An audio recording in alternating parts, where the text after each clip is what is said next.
Deus, amém, meus amados irmãos. Jesus é bom, é verdade. Eu acredito que todos que estão me ouvindo concordam com essa afirmativa.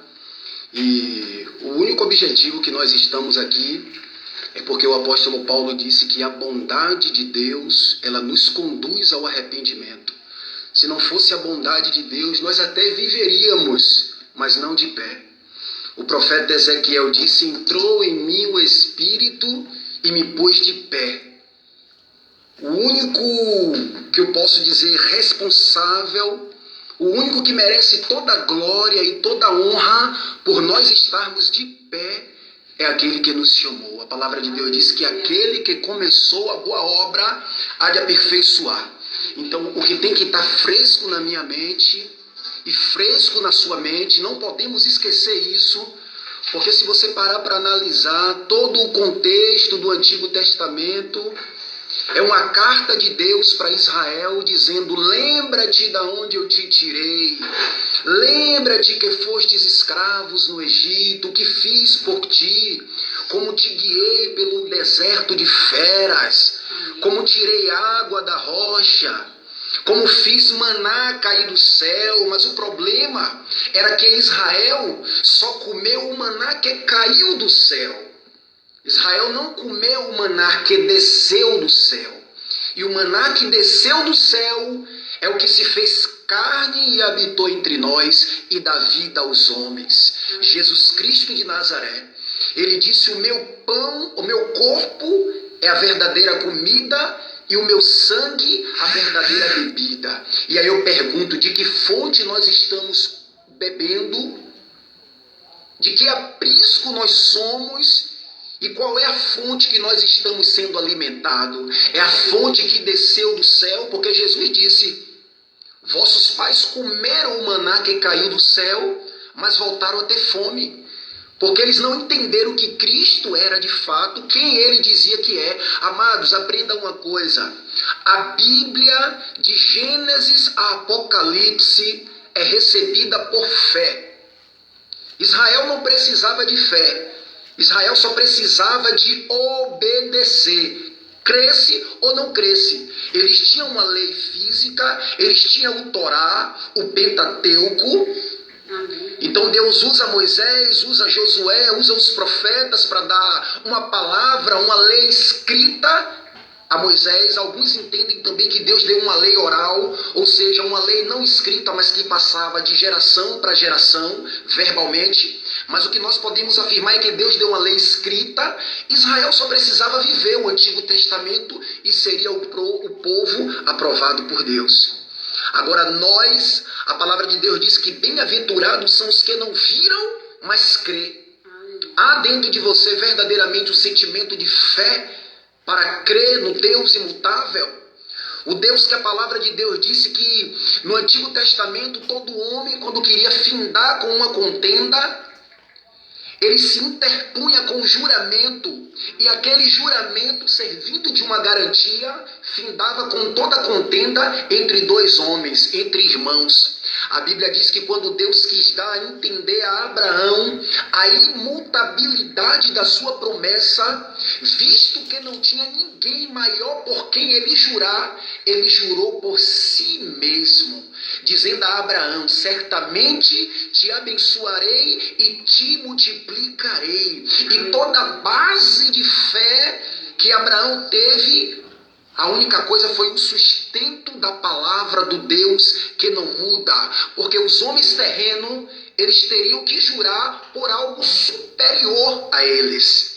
E aquele juramento acabava com a garantia. Deus, quando quer dar a entender a Abraão que ele ia cumprir com a promessa que ele fez a Abraão, ele não olha para cima porque ele está acima de tudo. Ele não foi parido, ele não foi criado, mas ele olha para ele mesmo e jura, dizendo: Abraão, jurou o Senhor e não se arrependerá. Tu serás abençoado para sempre. Então a Bíblia de Gênesis e Apocalipse é recebida por fé. Pela fé eu entendo que o mundo é criado, e pela fé eu entendo que o Rei dos Reis virá novamente. O homem natural não entende as coisas do Espírito, porque elas se discernem espiritualmente. É loucura. É por isso que a mensagem do Evangelho, o homem não entende o fogo que arde no teu coração e no meu coração. Ele olha e ele fala, poxa, no céu de 1 hora da tarde, um sol quente, que graça tem aquele povo para sair pelas ruas, anunciando algo que eles não veem. Mas se eles soubessem o que eu e você sente, o tamanho da esperança que está dentro do nosso coração. Mas eu quero dizer a você uma coisa. Evangelho é muito mais sério do que o que nós pensamos. A Bíblia diz que foi o justo pelo injusto. Ninguém tem maior amor do que esse, de dar alguém a vida pelos seus irmãos. Pega essa reflexão junto comigo. O amor de Deus, ele é tão incomparável que não se compara. Não tem amor que se compare ao amor de Deus, nem o amor da minha mãe, nem o amor da tua mãe. A gente tenta até fazer uma analogia do amor da nossa mãe com o amor de Deus, mas nem se compara. Sabe por que não se compara?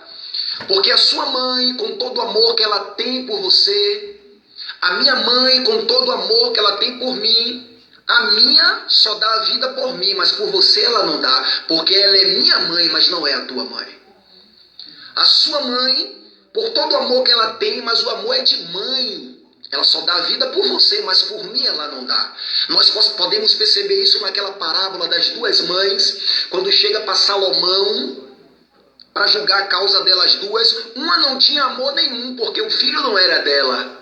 Mas a que era verdadeiramente mãe tinha o amor. O amor de mãe não se compara ao amor de Deus, a ponto que a Bíblia diz que nós estávamos mortos, que Ele não deu a vida por nós quando nós éramos filho. Ele não deu a vida por nós quando nós estávamos bonitinho e cheirosinho como estamos agora. A palavra de Deus diz que Ele deu a vida por todos, diferentemente da nossa mãe que só dá por nós.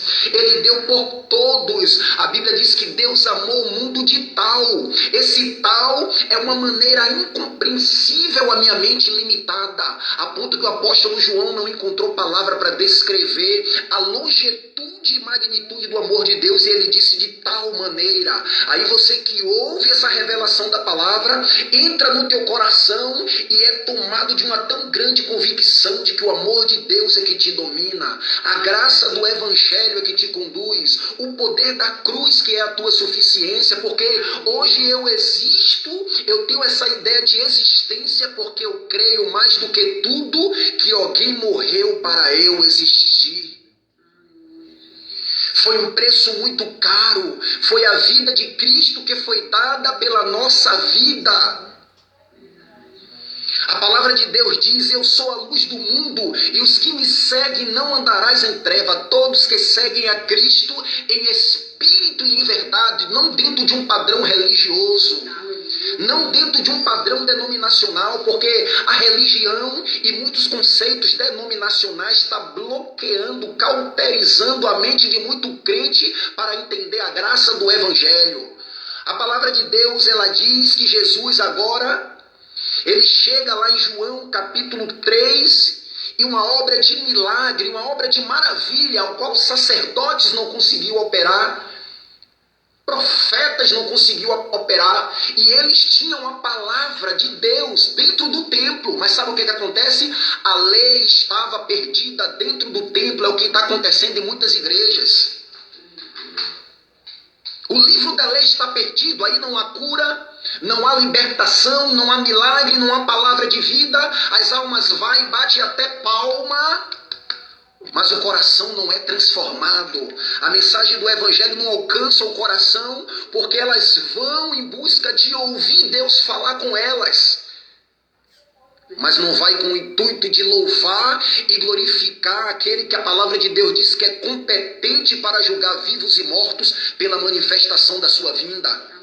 E aí Jesus chega e opera algo que era para os sacerdotes ter operado, era para os profetas ter operado, era para os fariseus ter operado, porque supostamente eles criam em Deus, e todos que creem em Deus, os sinais têm que lhes acompanhar. Mas aí eu volto ao que eu falei anteriormente, eles ouviam, Mas eles queriam servir Deus do modo deles. Não foi acompanhado de fé na palavra do Senhor. Jesus disse: se vocês crescem em Moisés, vocês creriam em mim, porque Moisés escreveu ao meu respeito. E aí quando vem um que faz o que nós não estamos fazendo, nós queremos apedrejar.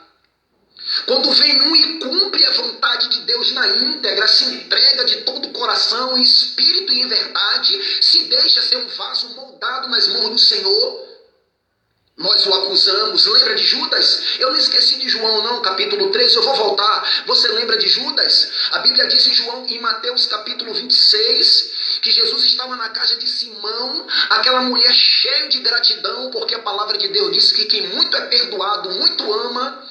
Aquela mulher cheia de gratidão, ela chega, derrama aquele bálsamo caríssimo em Cristo e enxuga com seus cabelos. Mas o acusador, Judas, o que era para ele fazer como seguidor assíduo, como ouvinte ocular da palavra de Deus, testemunha ocular, era para ele fazer, ele não fez. Às vezes é assim, quando nós não fazemos, nós acusamos quem faz.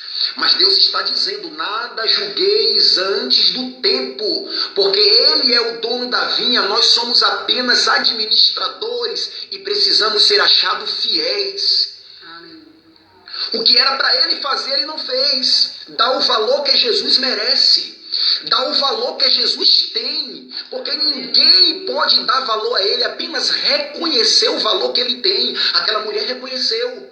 Ele mesmo, Judas, disse: esse bálsamo poderia ser vendido por mais de 300 mil denários e vender e dar aos pobres. Mas ele falava isso porque era ladrão, não porque tinha amor pelos pobres. A mulher fazendo aquele ato de pegar aquele bálsamo caríssimo e derramando sobre Jesus, ela entendeu que ela poderia dar tudo que ela tinha por Cristo, porque ele era pedra rejeitada pelos construtores e a pérola de grande valor que ela havia achado. Então, para quem entendeu a mensagem do Evangelho, quem recebeu revelação no coração, para quem raiou a luz de Cristo no coração, não tem dificuldade de abrir mão de nada. Mas Judas não, ele não entendeu o valor de Cristo na sua vida, a ponto que ele chega para os principais fariseus e diz: quanto quereis me dar para que eu vos entregue? Quanto quereis? Os que o sumo sacerdote estipulou, ele aceitou 30 moedas de prata, porque para uns Jesus não tem valor, irmão. Mas para outro é o tudo que ele tem. A mulher chega no gasofilaço e dá para Deus 2 moedinhas representando todo o seu sacrifício. E aí tem os acusadores: mas cabe a você saber o sacrifício que você tem feito, o espiritual, para agradar a Cristo. Cabe a você não ligar para as acusações, porque só Deus te conhece. Só Deus conhece e sonda os teus pensamentos e o teu coração. A Bíblia diz, amados, que Deus é espírito, e importa que os verdadeiros adoradores o adorem em espírito e em verdade. Deus não quer somente adoração, não. Deus quer adoração verdadeira, adoração sincera. Aí está lá, João capítulo 3, Jesus opera uma obra de milagre, que era para os fariseus operar. Quando Jesus opera, eles vão acusar. Jesus diz àquele homem: vou liberar uma palavra de comando sobre tua vida. Vai, pega a tua cama e anda. Mas só que tem um porém: a lei era um obstáculo, porque para o homem que não entende a lei, ele enxerga tudo pela letra, ele não consegue discernir o espírito da lei, o espírito da letra. É por isso que o apóstolo Paulo disse em 2 Coríntios, capítulo 3, no verso 6, dizendo: a letra mata, mas o espírito vivifica. Porque ler a Bíblia sem a interpretação do espírito pode gerar morte em você. Se você não lê com uma humilhação, fazendo uma exegese, tem gente que está fazendo uma exegese, incluindo no texto aquilo que ele entendeu. Eu estou lendo e entendi isso, eu vou praticar isso. Não. Busque ler entendendo do texto aquilo que o autor quer falar com você. O Espírito Santo, autor das Escrituras. Nenhuma parte das Escrituras vem de particular elucidação. Homens santos falaram da parte do Espírito. E quando eu deixo isso entrar em mim, amados, já era. Os fariseus não entenderam que ali estava de fato o Cristo, porque eles passavam 40 anos aprendendo de homem. Jesus disse assim, João capítulo 7, verso 17. Se alguém ama a Deus, esse conhecerá da doutrina, se ela é minha ou se eu falo daquele que me enviou. Aí está o homem lá, o homem com a consciência alimentada pela fé, o homem que foi curado havia 38 anos, esperando aquela cura, o coração cheio de gratidão, ele só estava pensando em Cristo que fez aquilo por ele, na graça, na bondade de Deus, ele nem lembrava mais que tinha uma lei, porque a palavra de Cristo, vindo até ele, naquele momento foi superior à lei. E aí quando aquele homem vai carregando a maca, a palavra de Deus disse, sempre tem alguém para querer lembrar o teu pecado, amado. Mas se você souber quem te justificou, se você souber, amado, quem te chamou, não vai haver em você crise existencial. Para onde eu vou e da onde eu vim? Você sabe que o teu coração está firme nas promessas de Cristo. E sabe qual é a promessa de Cristo? Eu vou, mas eu voltarei, para que aonde eu estiver, estejais vós também. Essa é a promessa. A promessa não é de estar nem aqui na terra, nem no céu, nem embaixo. É de estar onde Cristo estiver. Para mim isso me alimenta. Se Ele estiver aqui, eu quero estar. Se Ele estiver lá, eu quero estar. Se Cristo reinasse, que Ele não vai reinar, é um exemplo. No inferno eu queria estar lá, porque aonde Jesus está é o céu. E aí vem aqueles que querem acusar, lembrar pecado, que Jesus já jogou no mar do esquecimento. O levanta e anda é superior a tudo, porque o levanta e anda é a mensagem da graça. Aqueles homens, quando vê aquele homem carregando aquela maca, eles dizem, não te é lícito carregar essa maca, porque hoje é sábado, querendo trazer lembrança ao entendimento daquele homem que já tinha um encontro com Cristo, uma lei que já estava morta, porque para todos que tiveram um encontro com Cristo, as leis de mandamentos carnais foram crucificadas com Cristo. Efésios capítulo 2, versículo 15. Tendo abolido no corpo da sua carne as leis do mandamento em forma de ordenança. Todas as leis cerimoniais do Antigo Testamento, porque nós precisamos entender uma coisa, Deus deu a Israel vários tipos de leis morais, leis civis, leis religiosas, lei cerimonial e lei espiritual. E o povo de Israel, que compunha a forja dos sacerdotes, que estava tudo corrompido, os fariseus, alguns e a maioria dos profetas, que estava tudo corrompido, eles queriam servir a Deus pela letra, eles queriam guardar a lei cerimonial, guardar o sábado, dar o dízimo, oferecer sacrifício todo dia, porque se você estudar a história de Israel, você vai entender que quase todos os dias, para não dizer todos, havia sacrifício de bode, carneiro, havia sangue derramado. Eles queriam cumprir essa lei, porque cumprir a lei exterior é fácil. Alongar os filactérios, parar de usar camiseta, usar camisa longa é fácil. Parar de usar batom é fácil. Eu quero ver parar de odiar o irmão. Eu quero ver cumprir a lei espiritual. Eu quero ver você parar de falar mal do próximo. É isso que é o verdadeiro sacrifício que agrada a Deus. É o que Deus sondou em Mefibosete. Mefibosete não estava lá em Lodebar e Deus pegou para honrar ele à toa, não. Deus sondou o coração daquele homem e viu que havia nele algo que verdadeiramente movia o coração do Pai. E aí vem os sacerdotes que só queriam cumprir a lei física, a lei cerimonial. Por que vocês estão carregando essa maca, sendo que não pode? Aí Jesus escreve lá em Mateus capítulo 23, em diante, uma sessão de ai para os fariseus. Ai de vós, fariseus. No capítulo 23, versos 23, ele diz, ai de vós, que dai o dízimo do endro, dai o dízimo do hortelã, dá o dízimo de tudo isso, ou seja, vocês cumprem essa lei cerimonial, deveria cumprir, porque foi um mandamento que foi dado por Moisés, deveria cumprir, esses mandamentos transitórios, porque é um pouco de tempo até que se venha o Cristo.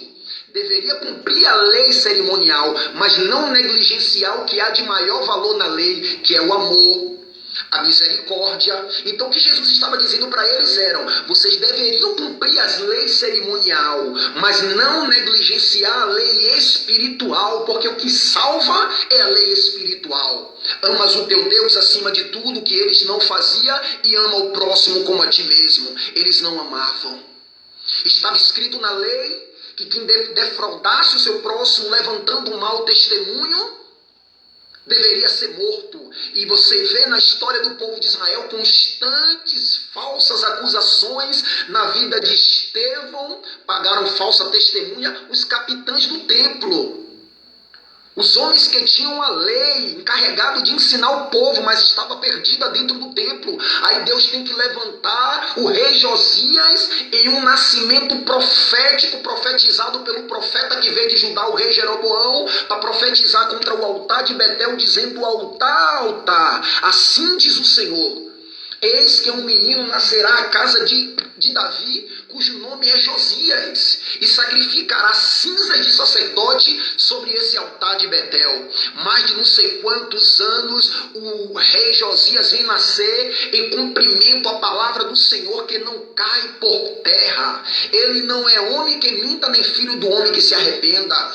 Josias, quando nasce, ele faz uma restauração no culto de Israel, o culto que estava idólatra, demônios dentro do templo, ídolos dentro do templo, a ponto que tudo isso foi a causa do cativeiro de Israel, sacrificando filhos a Moloque, fazendo tudo contrário às leis de Deus, que estava todo o tempo na mão deles, mas perdida dentro do templo. Quando o rei Josias manda o escrivão à procura de outra coisa que ele acha no livro da lei, eles rasgam a veste, abrem o coração diante de Deus e diz: estamos fazendo tudo errado desde nossos antepassados. Quem sabe nós não temos aprendido errado até aqui, amados? Quem sabe não estamos dando sequência a algo que nos legaram, vindo, fundamento baseado em uma religião, em conceitos denominacionais, em RI, regulamentos internos, com sinceridade, com o coração aberto, mas Deus às vezes dizendo: meu filho, não é isso que eu quero. E Deus tem levantado pessoas para te dizer a verdade. Deus tem levantado Josias para restaurar o culto. Deus tem levantado Josias para levantar de novo o sacrifício a Deus e derrubar os postes ídolos. Não deixe ninguém roubar o teu sacrifício verdadeiro. Chote as pequenas raposas, seja interna ou externa, que queira roubar o teu verdadeiro culto ao Senhor, Deus Todo-Poderoso. A palavra de Deus, amado, ela vai dizer no livro de Jeremias, no capítulo 26... Deus chama Jeremias em um chamado profético de 40 anos. Jeremias vai dizer: há muitos anos eu venho profetizando segundo a palavra do Senhor.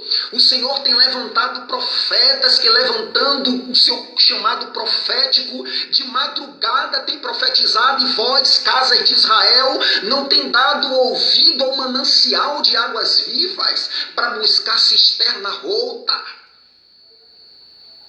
A palavra de Deus diz: o boi conhece o seu dono, o jumento o caminho da manjedoura, mas o meu povo não me conhece, não quer ouvir a minha voz, quer ouvir a voz de homem. É por isso que o culto está morto, é por isso que não há espírito de vida.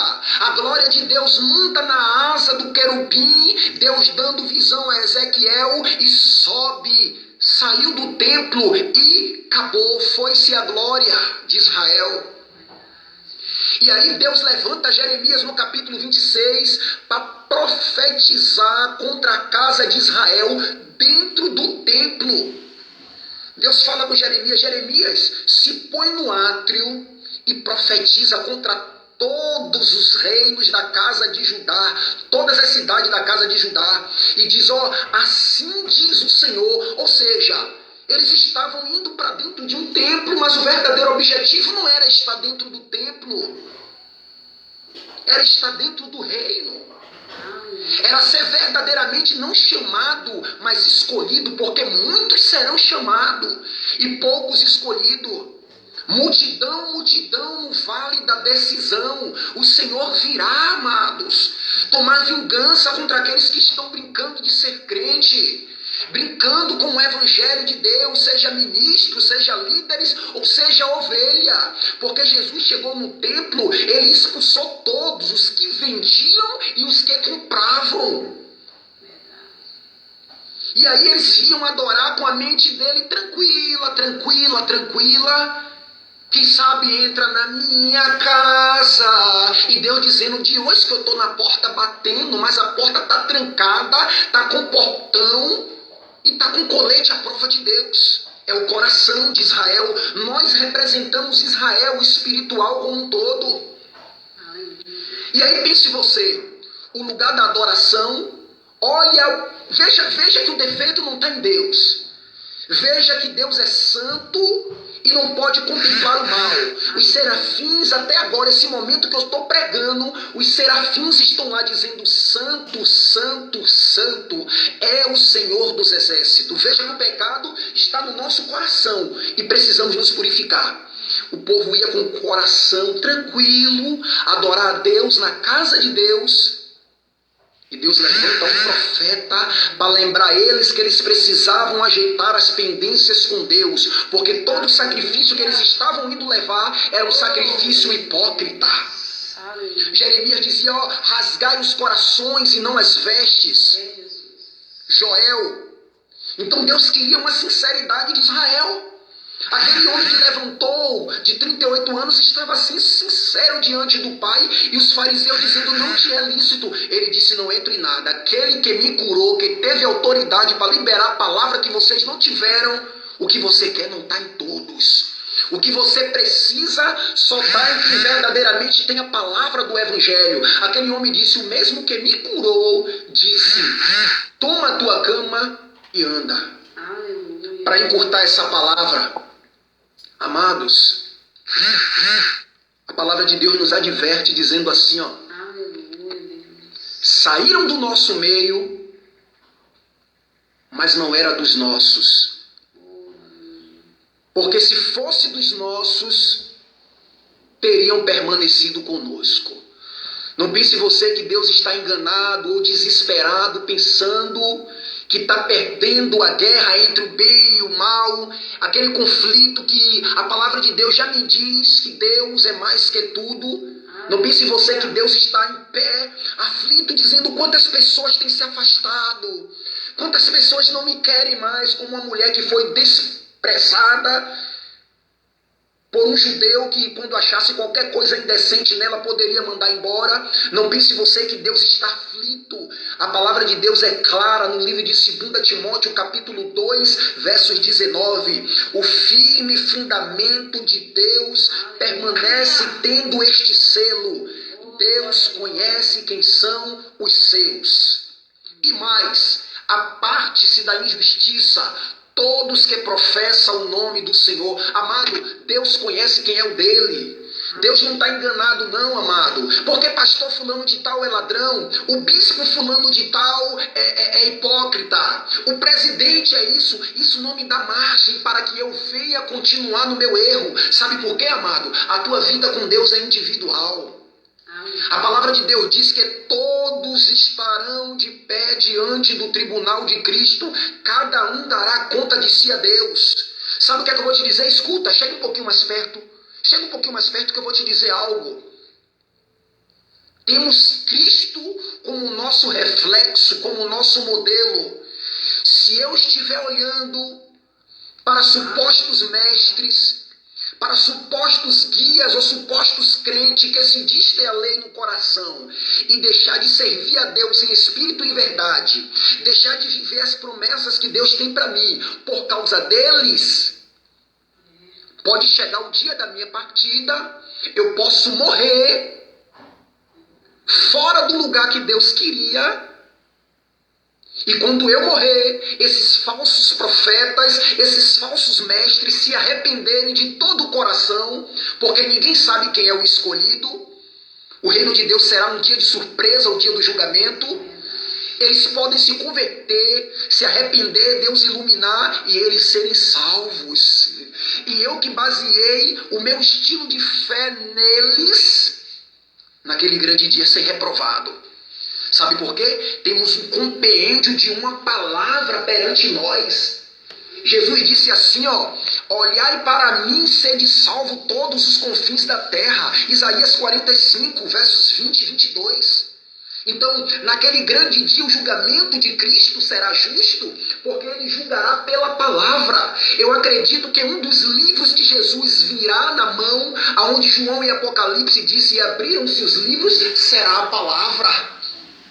Sabe por que será a palavra? Jesus disse, se alguém ouve a minha palavra e não as guarda, eu não julgo. Mas a própria palavra o julgará naquele dia. Então o julgamento de Cristo será pela palavra. Terá uma palavra que Jesus estará aberta dizendo, eu disse para você olhar para mim porque olhou para o pastor. Porque olhou para o pregador. O pregador era apenas um dispenseiro. A palavra de Deus já havia me advertido que não há um homem que faça o bem e não peque. Amado, pelo amor que você tem a Cristo, desenvolva a tua salvação com temor e tremor diante de teu Deus.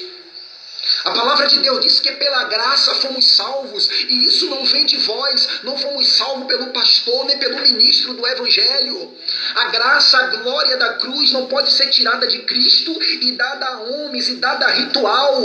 A tua salvação tem sabor de Deus, homem, um Deus que se fez carne e veio se fazer homem para pagar um preço que nenhum homem pôde pagar, 100% Deus, 100% homem, Cristo Jesus, esperança da glória. Se Cristo verdadeiramente está em mim, se Cristo verdadeiramente está em ti, tu tem que ter esperança de glória, esperança de vida eterna. Levante a cabeça, porque quem te chamou com santa vocação. Quem te chamou não dorme, é fiel, amado. Apenas ouça a voz de Cristo e entre pelos apriscos das ovelhas. Jesus disse, a minha ovelha ouve a minha voz. Amado, deixa quem não quer o Evangelho. Deixa quem quer placa de igreja. Deixa quem quer porta larga. Deixa quem quer viver a sua vida no fardo da lei. Porque eu não posso ir na praia. Porque eu não posso ir no cinema, querendo afolgar a tua liberdade em Cristo, mas você entendeu o Evangelho e entendeu que a liberdade você foi chamado, só não pode usar da liberdade para dar ocasião à carne, mas a tudo aquilo que o bom pastor te conduz, você está com o ouvido atento ouvindo, eu sou o bom pastor, eu sou o bom pastor, é só a ele que tu tem que seguir, porque a doutrina do Evangelho não erra e nem se engana. Essa palavra é uma resposta de Deus para você. Você que ama o Evangelho e não suporta mais esse pseudo-evangelho, essas palavras superficial, artificial, que se botar sal desbota, não suporta como uma isca. Se você jogar um pouquinho de sal numa isca, ela pula de um lado e pula para outro. Sabe por quê? É meninos amados que não teve uma experiência com Deus alimentando o povo. A palavra de Deus diz no livro de 2 Reis, capítulo 4, que os discípulos dos profetas foram alimentar os profetas.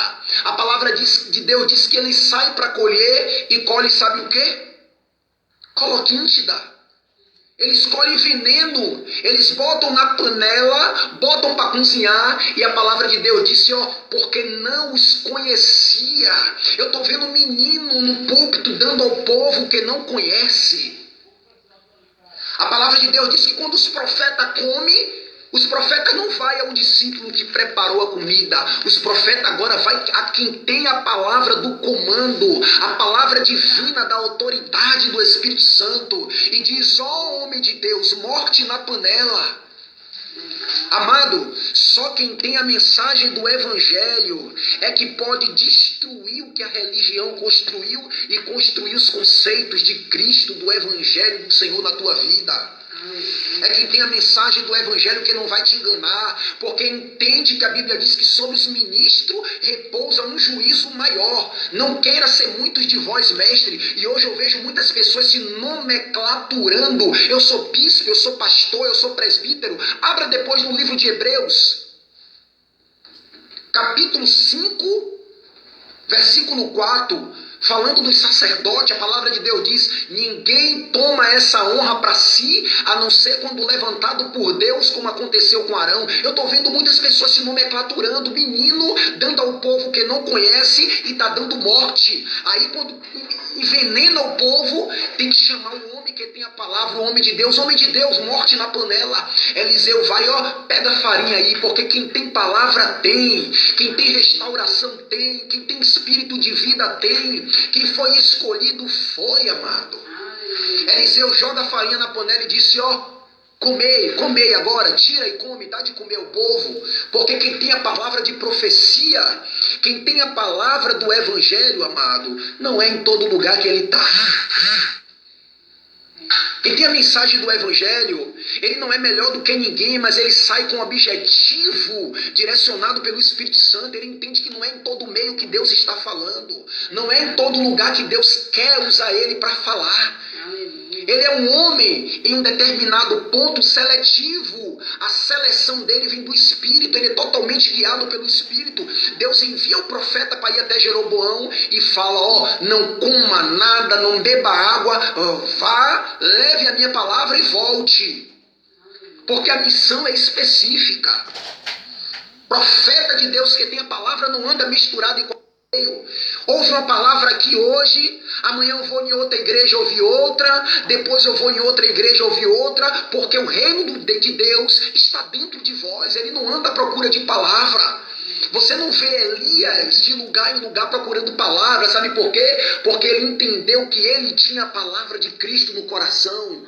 E aí, diante desse divisor de águas, entre o ser para Deus e ser para o homem, entre ter para Deus e ter para o homem, entre ser pelo Espírito e ser pela carne, eu estou no meio e ouvindo Deus dizer: decida-se. Você quer viver afogado por um conceito denominacional, humano, que a voz do Espírito já tem bradado no teu coração? Ou nós decidimos hoje fazer uma aliança real com Jesus e deixar Ele fazer morada em espírito e verdade nos nossos corações? Aleluia. Porque, amado, para encerrar, sabe o que é que eu digo a você? Muitos estão na igreja, amado. Muitos foram chamados. Muitos que estão em Israel, mas não são de Israel. Muitos. Mas sabe como eu encerro essa palavra reflexiva? Com a parábola que Jesus contou em Mateus capítulo 13, do versos 48 em diante. O reino de Deus, escute, o reino de Deus é semelhante a um homem que, lançando a rede ao mar, pegou vários tipos de peixe, grandes e pequenos. Mas no dia da separação, hoje nós vemos todo mundo na igreja, multidão, aglomerando, mas no dia da separação, aonde a palavra de Deus diz no livro de Mateus capítulo 24 e 25, que mandará o Senhor os seus anjos a juntar toda a terra dos quatro cantos, todos os habitantes, e os servos eles colocará à sua direita e o joio à esquerda. Naquele grande dia, a palavra de Deus disse que os peixes pequenos que não servia, aquele homem tirou de dentro da rede e lançou fora. E o peixe grande, ou melhor dizendo, os peixes grandes, ele pegou, colheu e juntou no seu repouso. Aí eu entendo, amado, que congregar é ótimo, estar dentro de uma igreja na comunhão com os irmãos, na simplicidade do evangelho é ótimo, mas não é tudo. Porque aqueles peixes estavam dentro da rede. Ali é uma parábola para que todos nós, servo de Deus, filho do reino, nos visse na representação daqueles peixes. Estar dentro da rede não é muita coisa, amado. Estar dentro da igreja, dentro de um templo, cumprindo um compromisso de 2 horas de relógio, ouvindo um 2 de louvor, uma oração, um período ofertório, uma palavra e uma bênção apostólica não é tudo. O que vale é você andar na certeza de que você vai ser um daqueles peixes grandes que naquele grande dia ouvirá o fim de bendito do meu Pai. Possuir por herança o reino que te foi preparado antes da fundação do mundo. É você ter a certeza dentro de você que teu coração está confirmado nas promessas de Cristo. O apóstolo Paulo disse: combati o bom combate, completei a carreira e guardei a fé. Uma palavra que vinha da mente de um homem que entendeu que todo o seu percurso no Evangelho, ele andava de cabeça erguida, porque nada lhe acusava, porque embora enganassem ele, mas ele serviu a Cristo em espírito e em verdade. E com essa palavra eu encerro, agradecendo a todos que entraram nessa live, a todos que ainda permanecem nessa live, porque entendeu que não é homem falando, mas é a voz do Cordeiro de Deus que tira, não a culpa, mas o pecado, porque aonde não há pecado, não há culpa. João, quando viu, disse: eis o Cordeiro de Deus que tira o pecado. Os sacrifícios feitos por Israel não tirava pecado, tirava culpa, a ponto que todo ano o sumo sacerdote tinha que entrar uma vez por ano no Santo dos Santos, não sem sangue, mas com sangue na mão, para oferecer sacrifício pela culpa. Mas quando ele oferecia, quando ele saía do Santo dos Santos, o povo voltava a pecar, porque o pecado estava no coração de Israel.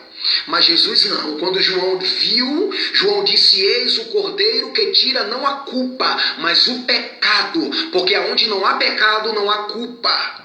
Se o teu coração te acusa, independentemente do que você fez, amado, você serve um Deus de misericórdia.